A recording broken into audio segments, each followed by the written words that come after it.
श्री स्वामी समर्थ, जय जय स्वामी समर्थ. श्री स्वामी समर्थ, जय जय स्वामी समर्थ. श्री स्वामी समर्थ महाराजांच्या नामस्मरणाने आजच्या व्हिडिओला सुरुवात करूया. शुभ संध्याकाळ तुम्हा सगळ्यांना. कसे आहात तुम्ही सगळे? आशा व्यक्त करते स्वस्त असाल, मस्त असाल, स्वामींच्या सेवेमध्ये रममाण असाल. काल रात्री आपला 9 वाजता लाईव्ह झाला आणि लाईव्हला खूप जणांनी प्रतिसाद दिला. जवळजवळ 12,000 जणांनी तो लाईव्ह बघितलाय आणि अजूनही लोक बघत आहेत आणि लाईव्हच्या वस्तूंना प्रतिसादही छान आला, तर त्याबद्दल तुमचे मनापासून धन्यवाद मानते. आज रात्री देखील 9 वाजता लाईव्ह होईल. 9 ते 10 म्हणजे 9 ते 10 हा आपला लाईव्ह असेल. तर लाईव्ह जास्तीत जास्त संख्येत तुम्ही जॉईन करा आणि आपल्याकडच्या ज्या वस्तू आहेत, एकच मी तुम्हाला सांगते, आपल्याकडच्या काही वस्तू एक्सपेन्सिव्ह आहेत पण त्या तितक्याच चांगल्या क्वालिटीच्या आहेत.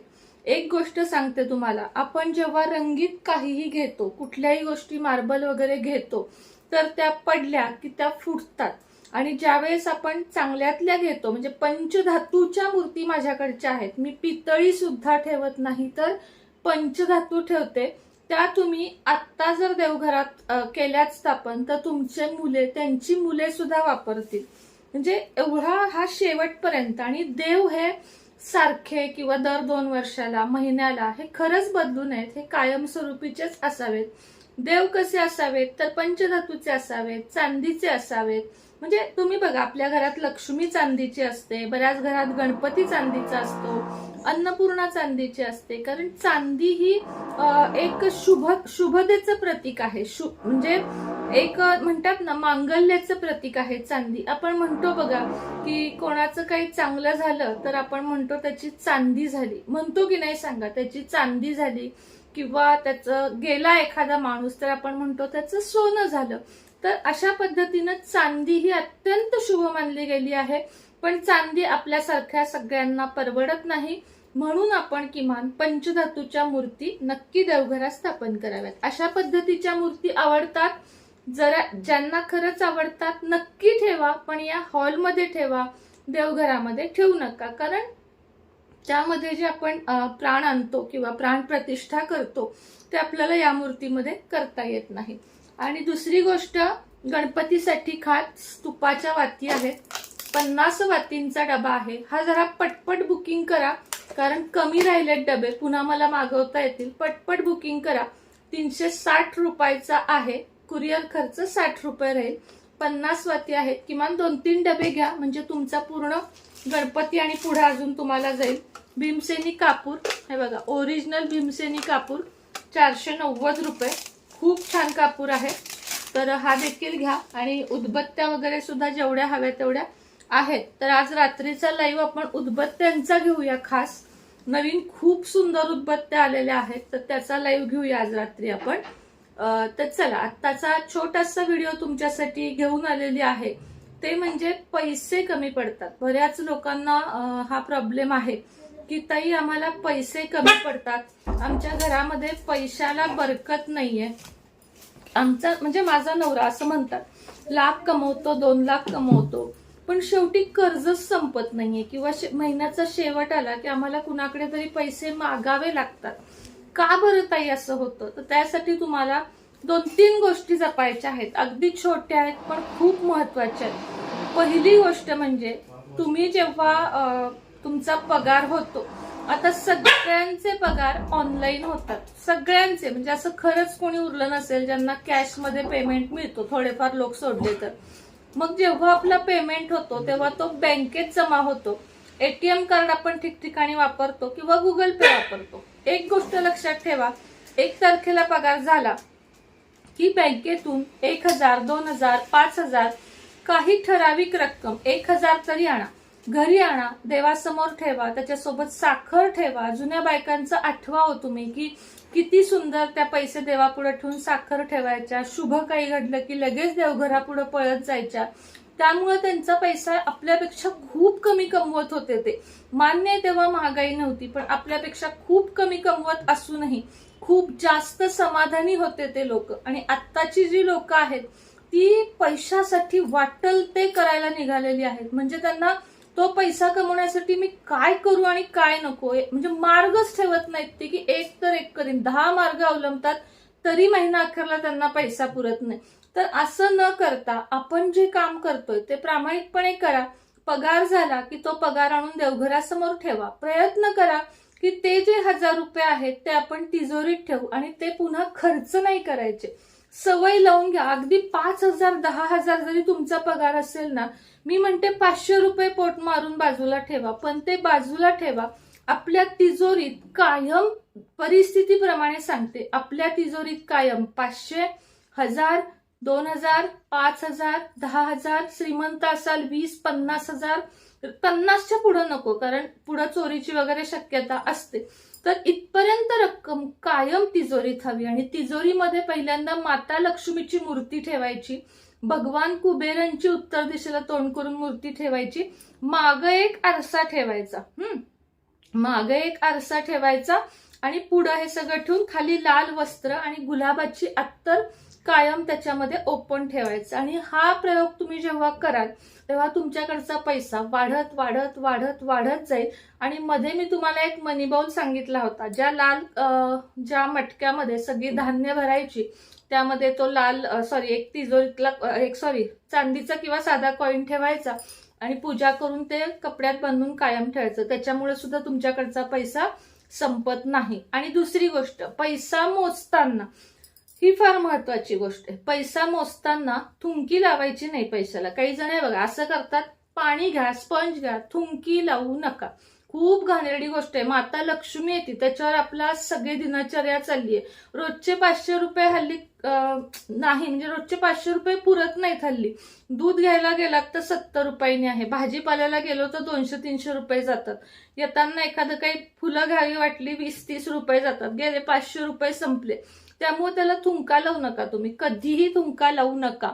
आणि समोर जर तुम्हाला कोणी दिसत असेल ना थुंका लावताना, त्यांनाही सांगा की कृपया नोटेला तुम्ही थुंका लावू नका. ती एक चुकीची गोष्ट आहे. आता पैसे मोजताना मी घेऊन बसणार होते, विसरले. पैसे मोजताना असे मोजतात काही जण, 500, 1000, 1500, 2000 मोजायचे नाहीत. चाललीये कुठं लक्ष्मी? लांब चाललीये. बंडल घ्यायचा, पूर्ण बंडल. आता हा मी 500चा बंडल घेतलाय. एक नोट इकडं 500, 1000, 1500, 2000, 2500, 3000. काय झालं? माझ्याकडे पैसा येऊ लागला, माझ्याकडे पैसा येऊ लागला. आणि मग तुम्ही कुणालाही द्या. तुम्ही कुणालाही पैसे दिलेत की 1403 अंक बोलायचा. 1403 हा एक अंक बोलायचा. आणि प्रत्येक वेळेस पैसा देताना आणि घेताना थँक्यू थँक्यू थँक्यू, माझ्याकडे खूप पैसा येतोय, माझ्याकडे चारी बाजूने पैसा येतोय, माझ्याकडे सारखाच पैसा येतोय, मी काही केलं तरी पैसा येतोय, मी नाही काही केलं तरी पैसा येतोय, पैसा माझा मित्र आहे, पैशासारखं माझ्याकडे कुणी जास्त जवळच येत नाही, आणि पैसा इतका आहे माझ्याकडे की त्याचं काय करू आता मला समजत नाहीये. माझ्याकडे पैसा पैसा पैसा पैसाच पैसा आहे आणि माझ्याकडे इतका पैसा आहे की आता मी त्या पैशाचं काय करू हे मला समजत नाहीये.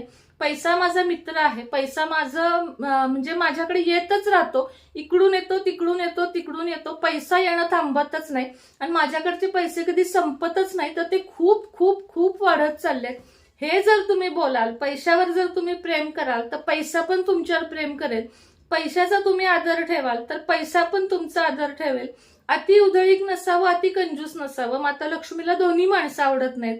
अति उधळपट्टी करणारी पण आवडत नाहीत आणि पैशाचा वापरच न करणारी माणसं पण आवडत नाहीत. तर आला तर तेवढा थोड्या पटीनं गेला पाहिजे, दानधर्म झाला पाहिजे, अन्नदान झालं पाहिजे, गरजवंतांना दिले पाहिजेत. ह्या गोष्टी जर तुम्ही लक्षात ठेवल्यात तर तुमचा पगार कधीच तुम्हाला महिना अखेर म्हणतो ना आपण, महिना अखेर आली आता काय करू, ही चणचण तुम्हाला कधीही भासणार नाही. जे काम करताय ते मात्र चोख करायचं आणि पैशाबद्दल तुमच्या मनामध्ये कायम रिस्पेक्ट, ग्रॅटिट्यूड हा ठेवायचाच ठेवायचा. 2 शब्द बोलायचे पैशाला, thank you thank you thank you, I love you, I am sorry, please forgive me. आणि मध्ये मध्ये जी वाक्य सांगितली, पैसा इकडून येतोय, पैसा तिकडून येतोय, पैसा आठी दिशेने येतोय, पैसा माझ्याकडे सारखा येतोय, पैसा येण्याचा थांबतच नाहीये, पैसा माझा मित्र आहे, पैसा माझ्याकडे चारी बाजूने येतोय, मी काही केलं तरी पैसा येतोय, मी काही नाही केलं तरी पैसा येतोय, माझ्याकडे कोटी रुपये आहेत, मी करोडपती आहे. बोला, जेवढं बोलाल, जेवढं पॉझिटिव्ह फील कराल आतून बर का, हे घोकमपट्टी नाही, आता माझ्या आतमध्ये चाललंय की माझ्याकडे सगळा पैसा आहे असं ते इमॅजिन करून बोलायचं असतं. मी जेव्हा तुम्हाला हे एंजल नंबर वगैरे देते तेव्हा ते नुसते लिहायचे का नाही, फील करायचं, आतून फील करायचं की ती गोष्ट घडतीये आणि ती गोष्ट घडल्यावर मला किती आनंद होतोय. हे त्यामध्ये जेव्हा तुम्ही शिकाल त्यावेळेस तुम्ही लॉ ऑफ अट्रॅक्शन शिकलात म्हणून समजा. लॉ ऑफ अट्रॅक्शन दुसरं तिसरं काही नसून आपण पॉझिटिव्ह राहिल्यामुळे आपल्या आयुष्यात घडणाऱ्या जादूमयी घटना आहेत. मी तुम्हाला सांगते, माझ्याकडं भांडवलाला एक 2-3 हजार, 5,000, 9,000, 10,000 एवढी पण रक्कम नव्हती. मला काही लोकांनी तुला या वस्तू एकदम देते, त्या वस्तू एकदम देते असं दाखवली आश्वासनं आणि नंतर फसवलं, नाही दिलं त्या लोकांनी मला. पण तुम्हाला खोटं वाटेल, देवकृपेनं मी अजून खूप माल फोडलेला नाहीये, पण थोडीशी नजर मारा की आपल्याकडं आता किती माल आहे आणि एवढाच आता पितळेचा माल आणि एवढाच अजून बाहेर सुद्धा, म्हणजे काही आपल्याला खोटं किंवा दडवून बोलायचं नाहीये. इथे सुद्धा बाहेर 2 बॅरल अजून पडलेत बघा. तर माझ्या महाराजांच्या कृपेने हे सगळं आहे. म्हणजे एक जिद्द ठेवली ना की एका व्यक्तीनं मला असं केलं होतं बघा की तुला मी एवढ्या एवढ्या या वस्तू देते आणि तुझ्याकडे एकदम माल नसतो, तू हे ठेव म्हणून. पण महाराजांच्या कृपेने, म्हणजे महाराजांनी तेव्हा माझी आतली तगमग बघितली, तळमळ बघितली की का हो महाराज, माझ्याकडे का नाही एकदम वस्तू आहेत, किंवा महाराज मला का नाही असं एकदम वस्तूंची पूजा करायला मिळत. आणि त्यानंतर मी तुम्हाला सांगते 50, 50, 50 आणि आत्ताचे 50 अशा आपल्याकडं 4 पेट्या नुसते कुंचनच आले.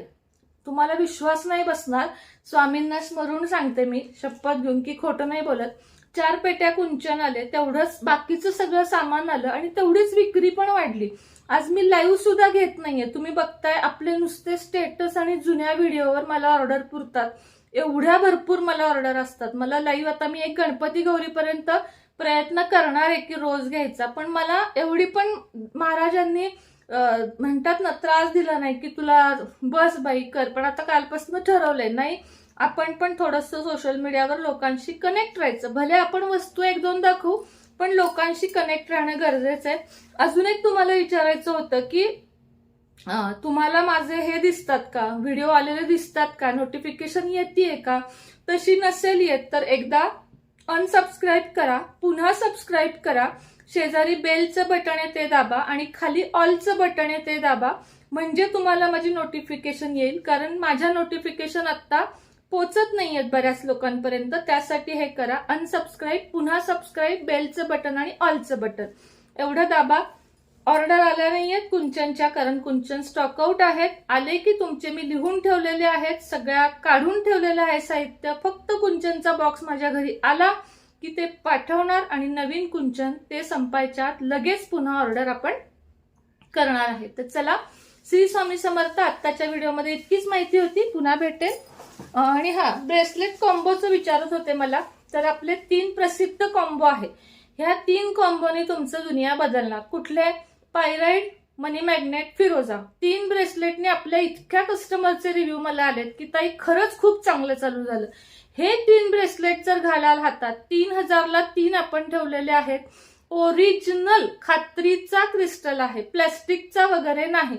डायरेक्ट डोंगरातून आलेला, म्हणजे डायरेक्ट जमिनीतून आलेला आपल्यापर्यंत तो पोचतो. त्याला फक्त आकार दिला जातो. तरी त्याची आता जसं पितळेचे मूर्ती बनवावीच लागती, दगडाचे देव बनवावेच लागतात, तसं क्रिस्टलला गोल मणी बनवला म्हणजे तो घालायला सोपा आणि आकर्षित दिसतो.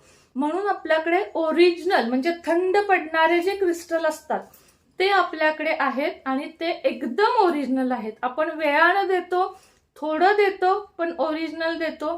कधी कधी ब्रेसलेट तुटतात बघा, तर जेव्हा निगेटिव्हिटी असते तेव्हा ब्रेसलेट तुटतात. अशा वेळेस ते पुन्हा ओवावे, पुन्हा घालावे. चांदीमध्ये करून घेतलेत, कायमस्वरूपी तुम्ही घालू शकता. आणि जर तुम्हाला असं वाटत असेल की ताई आमचे ब्रेसलेट आता काम करत नाहीयेत, आल्या आल्या खूप छान काम करत होते, तर त्याची रेकी कमी झाली असेल, तुम्ही कमेंट करा, थोडेफार पैसे भरून तुम्हाला ती रेकी पुन्हा करून दिली जाईल. तुमचे कुठलेही क्रिस्टल जर तुमच्यावर काम करत नसतील तर मी बऱ्याच जणांना मध्ये करून दिली, त्यांना मी रेकी करून देईन. तुम्ही त्याचे अनुभव चांगल्यात चांगले घेऊ शकता. तर चला, आजच्या व्हिडिओमध्ये इतकीच माहिती होती. रात्री 9ला सगळ्यांनी लाईव्हला या. कालच्या सारखाच आजचा लाईव्ह झाला पाहिजे. कालचे आता सगळे मी लिहून घेतलेले आहेत ऑर्डर, पण अजून काही वस्तू त्यातल्या नाही आहेत. आल्या की तुम्हाला पाठवते. काळजी नसावी. श्री स्वामी समर्थ.